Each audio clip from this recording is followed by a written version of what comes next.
Good morning, America. Today is Tuesday, May 8th. I'm Abigail Metch. And I'm Jordan Miller, and this is Fake News.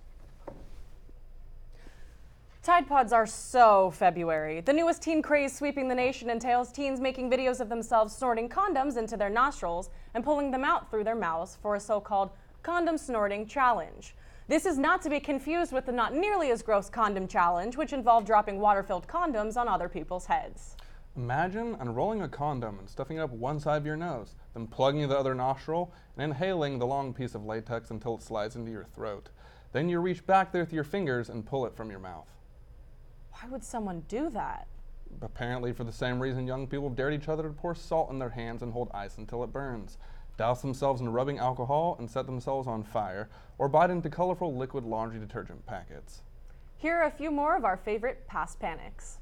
The 72-hour challenge was a social media fad by which teens sought to upset their parents by disappearing for 2 to 3 days. Although there's no high associated with rubbing Burt's Bees lip balm on your eyelids, plenty of people spread warnings claiming that's exactly what kids were up to. Smoking bed bugs? Before bug spray, kids in 2014 were allegedly attempting to get high by smoking bed bugs. This next story is a series of unfortunate events that involves a suitcase full of pepperoni, a flock of seagulls, and a lifetime ban from a Canadian hotel. When Nick showed up at his hotel, he was worried that it would be warm, so he laid his pepperoni-filled suitcase on the window ledge.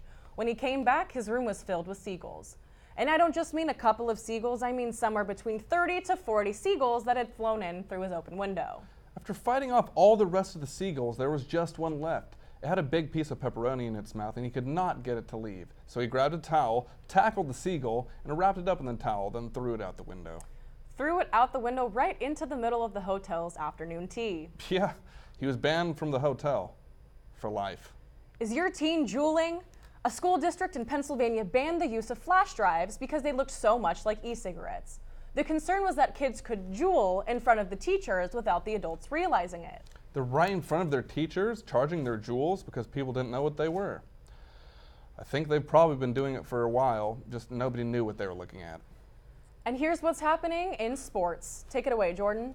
Here in the sports world, there's yet another feud between our favorite roided-out wrestlers, Dwayne "The Rock" Johnson and John Cena.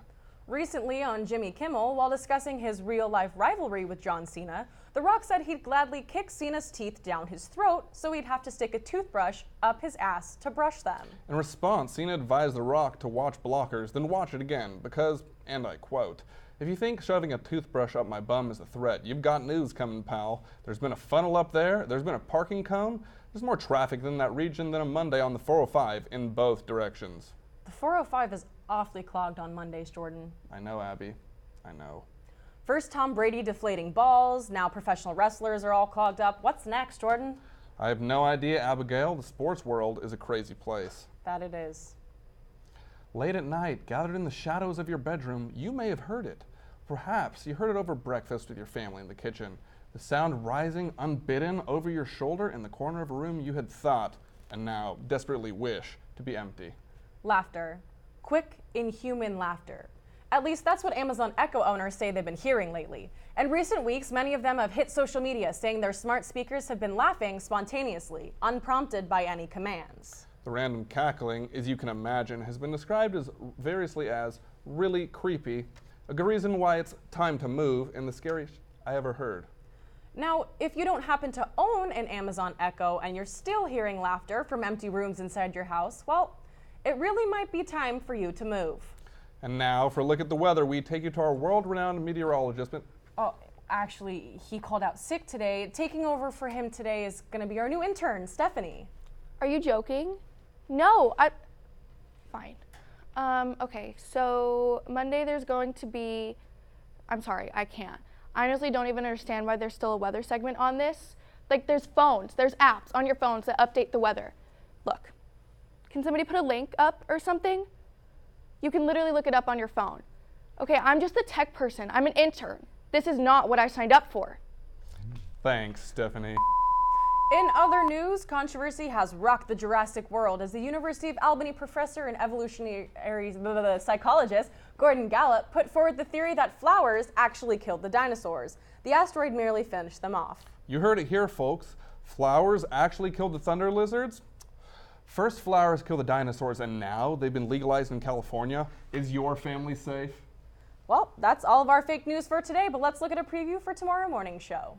The famous grumpy cat that we all love so much wins $700,000 in a federal case over his identity. And it's a great week to be a squirrel. Meet the heroic squirrel who lost his paws in a trap but made a miraculous recovery thanks to his new prosthetic wheels. And meet the student who saved a different, completely unrelated squirrel from drowning with a little help from popular sitcom, The Office. Find out which Spice Girl Justin Timberlake hooked up with. Featuring underwater robots that discovered the world's biggest dead zone. And how a backyard pendulum saw sliced into a Bronze Age mystery. And finally, fly me to the sun, why more than 1 million people put their names on a mission to our nearest star. Tune in tomorrow for another episode of Fake News. Until then, I'm Abigail Metch. And I'm Jordan Miller, signing off.